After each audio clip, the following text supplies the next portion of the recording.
नमस्कार, सत्य यात्रा न्यूज में आप सभी का स्वागत है। मुंगारी में अखिलेश राहुल के रैली में जुटी ऐतिहासिक भीड़, पुलिस के छूटे पसीने, लोकसभा चुनाव के समय। इस समय देश और प्रदेश के बड़े बड़े नेता अपने अपने प्रत्याशियों के समर्थन में जगह जगह कार्यक्रम आयोजित कर अपने पक्ष में मतदान करने के लिए जोर लगा रहे हैं। प्रयागराज के यमुना पार लोकसभा क्षेत्र में उज्ज्वल रमण सिंह के समर्थन में इंडिया गठबंधन के पूर्व मुख्यमंत्री अखिलेश यादव और कांग्रेस पार्टी के मुखिया राहुल गांधी दोनों एक मंच पर दिखाई दिए। अखिलेश और राहुल के कार्यक्रम स्थल पर पहुंचते ही मौजूद भीड़ बेकाबू हो गई।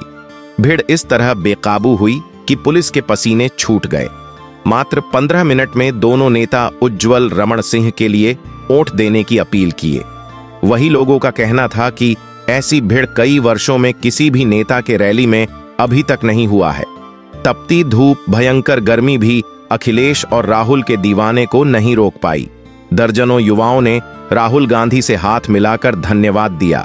आज ही के दिन गृह मंत्री अमित शाह जी मेजा में और सूबे के मुख्यमंत्री योगी आदित्यनाथ जी करछना मतदाताओं को संबोधित कर एनडीए के समर्थन में वोट देने की अपील किए। सत्य यात्रा न्यूज से आशुतोष शर्मा की खास खबर। धन्यवाद। रसोई का सिस्टम ही गड़बड़ा गया। सिलेंडर हम लोग खरीद नहीं पा रहे। बताइए स्मित ईरानी जी कहाँ है, वो आए और बताएं जो 400 का सिलेंडर कांग्रेस बेच रही थी उसे वो 1200 का बेच रही है। और वो पैसे रोड में लेटी रहती थी सिलेंडर और चूड़ी लेकर के। तो अब उन्हें बुलाइए, उनसे हम पूछना चाहते हैं कि भैया हमको 1200, हमें 400 का दें। हम खाना नहीं बना पा रहे, फिर से वही कंडी की रोटी बनानी पड़ रही है हमें। मोदी जी उज्ज्वला योजना के तहत जो है सिलेंडर बांटा है। आज जो है सिलेंडर जो है न्यूज़ चैनल में आप सभी का स्वागत है। इस समय हम प्रयागराज जनपद के मुंगारी में स्थित है। आज यहाँ पे महासभा हुआ था। यहाँ पे अखिलेश यादव जी और राहुल गांधी जी आए थे। कुछ साथी हमारे साथ जुड़े हैं, हम उनसे जानना चाहेंगे कि क्या था और क्या नहीं। सबसे पहले आपका हमारे न्यूज़ चैनल में स्वागत है। और क्या नाम है आपका? डॉक्टर साहब, आज यहाँ पे जिस तरह से भीड़ देखी गई अखिलेश यादव के सभा में, तो इस तरह की सभा प्रयागराज जनपद में कभी हुई है? ऐतिहासिक भीड़ थी। आज जो यहाँ भीड़ दिखाई पड़ी वो सत्ता परिवर्तन की भीड़ है। तो देश के अंदर सत्ता परिवर्तन का चल रहा है। मोदी का लहर खत्म हो गया है। कैसे माना जाए कि मोदी जी का लहर खत्म? मोदी जी कहते हैं कि 400 के पार हमारी सीट आने वाली है। जुमला उनका है। इससे पर बहुत रहे इससे पहले गंगापुर 200 पार, आज 4 सीटों पर, दिल्ली बोले 42 पार, आज 8 सीट। तो झूठ उनका बोला ना। मोदी बोलते हैं, सही बोलते हैं, झूठ बोलते हैं, जुमला बोलते हैं। 400 पार झूठ का उनका है। नहीं, लोगों को जो फ्री में गैस देना और राशन देना, क्या ये सब काम नहीं आएगा उनको? वो सब खत्म हो गया। जीएसटी लगा दिया। जीएसटी जो गई 400 वाली गैस 900 हो गई। 400 दिया करो जनता से 400 छुड़ा लिया। जनता इस बात को समझ रही है। इनके झूठ के पलड़े में जनता नहीं है। जनता समझ रही है कि जनता बदलाव के पक्ष में है। इसमें कि हटाओ मोदी, हटाओ देश, चाहो मोदी, हटाओ लोकतंत्र, चाहो मोदी, हटाओ संविधान, चाहो। इस मुद्दे जनता काम कर रही है।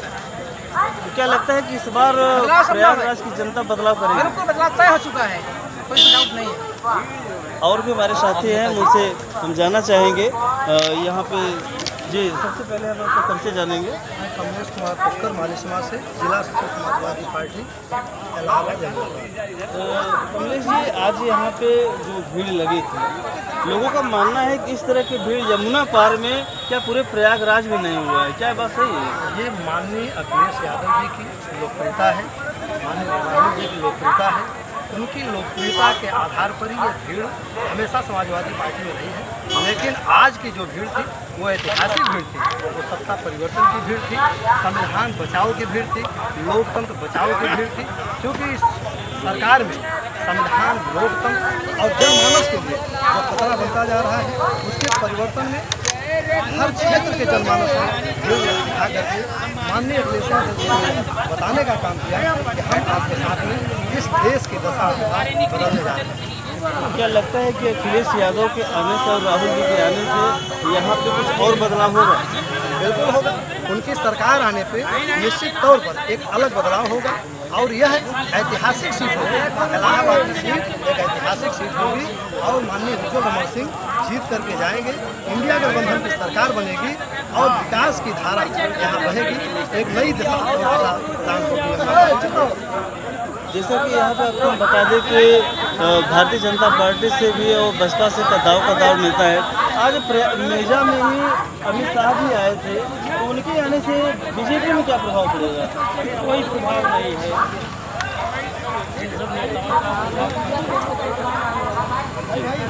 इनके जुड़ने से जनता उब चुकी है। एक बार दो बार कई बार धरातल को दिखाई दे एक ही मंच पर आज यहाँ पे अखिलेश जी और राहुल जी दोनों एक ही मंच पे थे। तो इंडिया गठबंधन के दोनों जो युवा चेहरे यहाँ पे आए थे, तो उनसे जो है कौन कौन समाज इसमें जुड़ रहा है प्रयागराज में? प्रयागराज में समाज है, सब बदलाव करने के मोदी जी अमित शाह नज मिले बाकी नज हो वोट कतार लगा। ये गरीबों को जो 5 किलो राशन मिल रहा है फ्री में, क्या वो इस चुनाव में काम नहीं आएगा? 5 किलो राशन तो पेट भर के रोजगार चाहिए। 5 किलो राशन 5 किलो रखवारी कर के लोग, यानी 5 किलो राशन देना ये बीजेपी को कतई काम नहीं है। और भी हमारे साथी हैं, उनसे कुछ जी, क्या नाम होगा आपका? चाचा जी, क्या आपको लगता है कि परिवर्तन होगा यहाँ? परिवर्तन बिल्कुल होगा। जनता एकदम पागल हो चुकी है।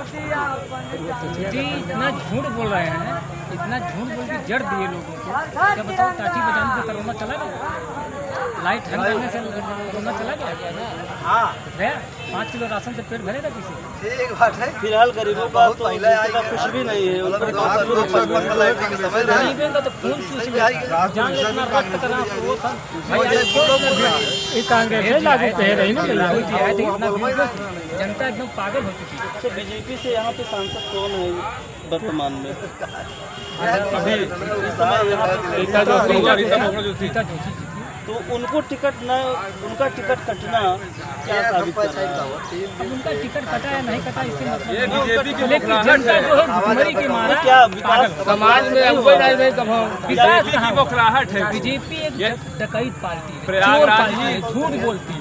प्रयागराज ही कोई ऐसी सीट नहीं है कि जो है बीजेपी ने अपने सांसद का टिकट काटा है। ऐसे कई लोकसभा सीटें हैं जो काट दिया गया है उसे। क्योंकि रीजन यही है कि जीत लिए, मंत्री पद पा गए, कभी गांव गलियों गच्चों में कभी घूमने तक नहीं आए। गरीब शोषण सब परेशान है। आप देख रहे हैं इतना भीड़ थी, किस लिए भीड़ थी? बदलाव चाहिए। हम आप युवा हैं, ये वर्तमान सरकार में युवा काफी परेशान दिख रहे हैं, बिल्कुल बेरोजगार। एकदम बताएं हम खुद नीरज, हमारा नाम नीरज यादव है। हम जो है अभी पुलिस में 18 करोड़ का पेपर था, पेपर देकर आए थे। पेपर भी अच्छा था, लेकिन ये सरकार का शासन इस तरीके से है कि पेपर को नहीं बचा पा रही है, तो ये शासन क्या चलाएगी? लीक करते रहिए। हाँ, और सुनिए, बेरोजगारी अलग बात है, महंगाई पे ध्यान दीजिए। सिर्फ महंगाई पेट्रोल या फिर जो है आटा, इस सब पर मत जाइए। महंगाई आज दवा से लेकर अनाज तक महंगाई है। चड्ढी तक भाई, चड्ढी तक 50 वाली चड्ढी 100 में। हम आप छोटी चीजों को ध्यान देते हैं। चाचा जी कह रहे थे कि जीएसटी की बात, तो जीएसटी जैसा कि अभी कुछ लोग कह रहे थे कि किताब कॉपी और कफन तक को भी जीएसटी लगा देंगे। यहाँ तक कि लोगों बीजेपी करे, भाइयों बहनों, मैं आपको 5 किलो अनाज दे रहा हूँ। कभी भाइयों बहन पूछा 2 लाख। अभी मैं आपको हाल ही बताऊँ, बनारस की सीट मोदी जी अभी जो है कहीं जनसभा किए थे, याद नहीं आ रहा है, उन्होंने कहा कि भाइयों बहनों, ये आपकी सारी संपत्ति मुसलमानों को दे देंगे। और फिर बनारस में खड़े होकर नदी के बीच में, गंगा मैया के बीच में खड़े कर रहे हैं। हमने कभी मुस्लिम और उस पर बयान ही नहीं दिया है। तो मोदी जैसा झूठ व्यक्ति हमने आज तक नहीं देखा है। उनको सिर्फ और सिर्फ सत्ता की भूख है, अंडानी अबानी को जिताना है और कुछ नहीं। इसलिए यहाँ से प्रयागराज से संसदीय क्षेत्र जीतेंगे और भारी बहुमत से जीतेंगे। बहुत सही। विकास होगा। युवाओं में काफ़ी जोश दिख रहा है। उज्जवल रमण को लेकर के काफ़ी जोश है। जिस तरह से लोगों का मानना है कि यहाँ पे जो लाखों की संख्या में जो भीड़ पहुँची थी और इस तपती भरी धूप में, जहाँ की इस धूप में कोई 10-5 मिनट खड़ा भी नहीं हो पाए, लेकिन यहाँ कम से कम सुबह 8 बजे से ही लोग यहाँ पे धूप में खड़े थे सिर्फ अखिलेश जी और राहुल को देखने के लिए। जैसे ही राहुल अखिलेश यहाँ पे पहुँचे हैं, उनको देखने के लिए काफ़ी भीड़ लग गई। यहाँ तक कि कहीं कहीं बैरिकेडिंग भी टूट गई। हालांकि पुलिस प्रशासन को काफ़ी परेशानी उठानी पड़ी। यमुना पार से आशुतोष शर्मा की।